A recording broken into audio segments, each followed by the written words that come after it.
17ನೇ ಅಧ್ಯಾಯ. ಶಿಷ್ಯರಿಗಾಗಿ ಪ್ರಾರ್ಥನೆ. ಯೇಸುಸ್ವಾಮಿ ಅವರೊಡನೆ ಹೀಗೆ ಮಾತನಾಡಿದ ಮೇಲೆ ಆಕಾಶದತ್ತ ಕಣ್ಣೆತ್ತಿ ನೋಡಿ, ಪಿತನೇ, ನಿರೀಕ್ಷಿಸಿದ ಗಳಿಗೆ ಬಂದಿದೆ. ನಿಮ್ಮ ಪುತ್ರನು ನಿಮ್ಮ ಮಹಿಮೆಯನ್ನು ಬೆಳಗಿಸುವಂತೆ ನೀವು ಆತನ ಮಹಿಮೆಯನ್ನು ಬೆಳಗಿಸಿರಿ. ನರಮಾನವರೆಲ್ಲರ ಮೇಲೆ ನೀವು ಆತನಿಗೆ ಅಧಿಕಾರವನ್ನು ಕೊಟ್ಟಿರುವಿರಿ. ಇದರಿಂದಾಗಿ ನೀವು ಆತನಿಗೆ ಒಪ್ಪಿಸಿರುವ ಎಲ್ಲರಿಗೆ ನಿತ್ಯ ಜೀವವನ್ನು ಆತನು ನೀಡುವನು. ಏಕೈಕ ನಿಜ ದೇವರಾದ ನಿಮ್ಮನ್ನು ನೀವು ಕಳುಹಿಸಿಕೊಟ್ಟ ಯೇಸುಕ್ರಿಸ್ತನನ್ನು ಅರಿತುಕೊಳ್ಳುವುದೇ ನಿತ್ಯ ಜೀವ. ನೀವು ನನಗೆ ಕೊಟ್ಟ ಕಾರ್ಯವನ್ನು ನಾನು ಮಾಡಿ ಮುಗಿಸಿ ನಿಮ್ಮ ಮಹಿಮೆಯನ್ನು ಜಗತ್ತಿಗೆಲ್ಲ ತೋರ್ಪಡಿಸಿದೆನು. ಪಿತನೇ, ಜಗತ್ತು ಉಂಟಾಗುವ ಮೊದಲೇ ನಿಮ್ಮೊಡನೆ ನನಗಿದ್ದ ಅದೇ ಮಹಿಮೆಯನ್ನು ಕೊಟ್ಟು ನನ್ನನ್ನು ಈಗ ನಿಮ್ಮ ಸನ್ನಿಧಿಯಲ್ಲಿ ಮಹಿಮೆಪಡಿಸಿರಿ. ನೀವು ಲೋಕದಿಂದ ಆರಿಸಿ ನನಗೆ ಕೊಟ್ಟ ಜನರಿಗೆ ನಿಮ್ಮ ನಾಮವನ್ನು ತಿಳಿಯಪಡಿಸಿದ್ದೇನೆ. ಇವರು ನಿಮ್ಮವರಾಗಿದ್ದರು, ಆದರೂ ಇವರನ್ನು ನನಗೆ ಕೊಟ್ಟಿರಿ. ನಿಮ್ಮ ಮಾತಿಗೆ ವಿಧೇಯರಾಗಿ ಇವರು ನಡೆದಿದ್ದಾರೆ. ನೀವು ನನಗೆ ಕೊಟ್ಟಿದ್ದೆಲ್ಲವೂ ನಿಜವಾಗಿ ನಿಮ್ಮಿಂದಲೇ ಬಂದಿರುವುದೆಂದು ಈಗ ಇವರಿಗೆ ತಿಳಿದಿದೆ. ನಿಮ್ಮಿಂದ ನಾನು ಕಲಿತಿದ್ದೆಲ್ಲವನ್ನು ಇವರಿಗೆ ತಿಳಿಯಪಡಿಸಿದ್ದೇನೆ. ಅವುಗಳನ್ನು ಇವರು ಅಂಗೀಕರಿಸಿ ನಿಮ್ಮಿಂದಲೇ ನಾನು ಬಂದದ್ದು ನಿಜವೆಂದು ಅರಿತುಕೊಂಡಿದ್ದಾರೆ. ನನ್ನನ್ನು ಕಳುಹಿಸಿದ್ದು ನೀವೇ ಎಂದು ವಿಶ್ವಾಸಿಸಿದ್ದಾರೆ. ನಾನು ಪ್ರಾರ್ಥಿಸುವುದು ಇವರಿಗಾಗಿ, ಲೋಕಕ್ಕಾಗಿ ಅಲ್ಲ. ನೀವೇ ನನಗೆ ಕೊಟ್ಟವರಿಗಾಗಿ ಪ್ರಾರ್ಥಿಸುತ್ತೇನೆ, ಏಕೆಂದರೆ ಇವರು ನಿಮ್ಮವರು. ಇವರಿಂದ ನನಗೆ ಮಹಿಮೆ ಉಂಟಾಗಿದೆ. ನನ್ನದೆಲ್ಲವೂ ನಿಮ್ಮದೇ, ನಿಮ್ಮದು ಎಲ್ಲವೂ ನನ್ನದೇ.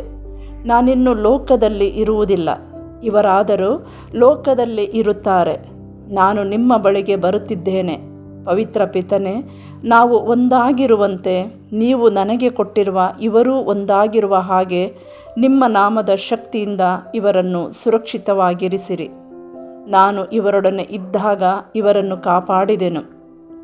ನೀವಿತ್ತ ಇವರನ್ನು ನಿಮ್ಮ ನಾಮದ ಶಕ್ತಿಯಿಂದ ಸುರಕ್ಷಿತವಾಗಿ ನೋಡಿಕೊಂಡು ಬಂದೆನು. ಪವಿತ್ರ ಗ್ರಂಥದ ಮಾತು ನೆರವೇರುವಂತೆ ವಿನಾಶಕ್ಕೆ ಗುರಿಯಾಗಬೇಕಿದ್ದ ಒಬ್ಬನನ್ನು ಬಿಟ್ಟರೆ ಇವರಲ್ಲಿ ಬೇರೆ ಯಾರೂ ನಾಶವಾಗಲಿಲ್ಲ. ಈಗ ನಾನು ನಿಮ್ಮ ಬಳಿಗೆ ಬರುತ್ತಿದ್ದೇನೆ. ನನ್ನ ಆನಂದವು ಅವರ ಹೃದಯದಲ್ಲಿ ತುಂಬಿ ತುಳುಕುವಂತೆ ಈ ಲೋಕದಲ್ಲಿರುವಾಗಲೇ ಇವುಗಳನ್ನು ಹೇಳುತ್ತಿದ್ದೇನೆ. ನಿಮ್ಮ ಸಂದೇಶವನ್ನು ಇವರಿಗೆ ತಿಳಿಸಿದ್ದೇನೆ. ನಾನು ಲೋಕಕ್ಕೆ ಸೇರಿದವನಲ್ಲ, ಅಂತೆಯೇ ಇವರು ಲೋಕಕ್ಕೆ ಸೇರಿದವರಲ್ಲ. ಈ ಕಾರಣ ಲೋಕಕ್ಕೆ ಇವರ ಮೇಲೆ ದ್ವೇಷವಿದೆ. ಇವರನ್ನು ಲೋಕದಿಂದ ತೆಗೆದು ಬಿಡಬೇಕೆಂದು ನಾನು ನಿಮ್ಮನ್ನು ಕೇಳಿಕೊಳ್ಳುತ್ತಿಲ್ಲ, ಆದರೆ ಕೇಡಿಗನಿಂದ ಇವರನ್ನು ಕಾಪಾಡಬೇಕೆಂದು ಕೇಳಿಕೊಳ್ಳುತ್ತೇನೆ. ನಾನು ಲೋಕಕ್ಕೆ ಹೇಗೆ ಸೇರಿದವನಲ್ಲವೋ ಹಾಗೆಯೇ ಇವರು ಲೋಕಕ್ಕೆ ಸೇರಿದವರಲ್ಲ. ಇವರನ್ನು ಸತ್ಯಸಂಧರನ್ನಾಗಿಸಿ ನಿಮ್ಮ ಸೇವೆಗೆ ಮೀಸಲಾಗಿಡಿ. ನಿಮ್ಮ ಮಾತೇ ಸತ್ಯ. ನೀವು ನನ್ನನ್ನು ಲೋಕಕ್ಕೆ ಕಳಿಸಿದಂತೆ ನಾನು ಇವರನ್ನು ಲೋಕಕ್ಕೆ ಕಳಿಸಿದ್ದೇನೆ. ಸತ್ಯಸಂಧರಾಗಿ ಇವರು ನಿಮ್ಮ ಸೇವೆಗೆ ಮೀಸಲಾಗಬೇಕೆಂದು ನನ್ನನ್ನು ನಾನೇ ಮೀಸಲಾಗಿಸಿಕೊಂಡಿದ್ದೇನೆ. ಇವರಿಗಾಗಿ ಮಾತ್ರವಲ್ಲ, ಇವರ ಮಾತನ್ನು ಕೇಳಿ ನನ್ನಲ್ಲಿ ವಿಶ್ವಾಸ ಇಡುವವರಿಗಾಗಿಯೂ ಪ್ರಾರ್ಥಿಸುತ್ತೇನೆ. ಪಿತನೇ, ಇವರೆಲ್ಲ ಒಂದಾಗಿರಲಿ. ನೀವು ನನ್ನಲ್ಲಿ, ನಾನು ನಿಮ್ಮಲ್ಲಿ ಇರುವಂತೆಯೇ ಇವರು ನಮ್ಮಲ್ಲಿ ಒಂದಾಗಿರಲಿ. ಹೀಗೆ ನನ್ನನ್ನು ಕಳುಹಿಸಿದವರು ನೀವೇ ಎಂದು ಲೋಕವು ವಿಶ್ವಾಸಿಸುವಂತಾಗಲಿ. ನಾವು ಒಂದಾಗಿರುವಂತೆ ಇವರೂ ಒಂದಾಗಿರಲೆಂದು ನೀವು ನನಗಿತ್ತ ಮಹಿಮೆಯನ್ನು ನಾನು ಇವರಿಗೆ ಕೊಟ್ಟಿದ್ದೇನೆ. ನಾನು ಇವರಲ್ಲಿಯೂ ನೀವು ನನ್ನಲ್ಲಿಯೂ ಇದ್ದು ಇವರ ಐಕ್ಯಮತ್ಯವು ಪೂರ್ಣ ಸಿದ್ಧಿಗೆ ಬರಲಿ. ಆಗ ನೀವೇ ನನ್ನನ್ನು ಕಳುಹಿಸಿರುವಿರಿ ಎಂದು ನನ್ನನ್ನು ಪ್ರೀತಿಸಿದಂತೆಯೇ ಇವರನ್ನೂ ನೀವು ಪ್ರೀತಿಸಿರುವಿರಿ ಎಂದು ಲೋಕಕ್ಕೆ ಮನವರಿಕೆ ಆಗುವುದು. ಪಿತನೇ, ಇವರನ್ನು ನೀವು ನನಗೆ ಕೊಟ್ಟಿರುವಿರಿ. ಜಗತ್ತು ಉಂಟಾಗುವ ಮೊದಲೇ ನೀವು ನನ್ನನ್ನು ಪ್ರೀತಿಸಿ ನನಗಿತ್ತ ಮಹಿಮೆಯನ್ನು ಇವರೂ ಕಾಣುವಂತೆ ನಾನಿದ್ದಲ್ಲಿ ಇವರೂ ಇರಬೇಕೆಂದು ಆಶಿಸುತ್ತೇನೆ.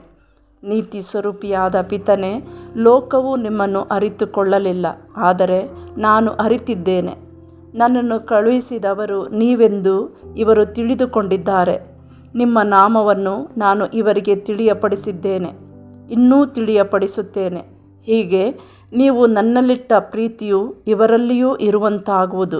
ನಾನು ಅವರಲ್ಲಿ ಇರುವಂತಾಗುವುದು ಎಂದು ಹೇಳಿದರು.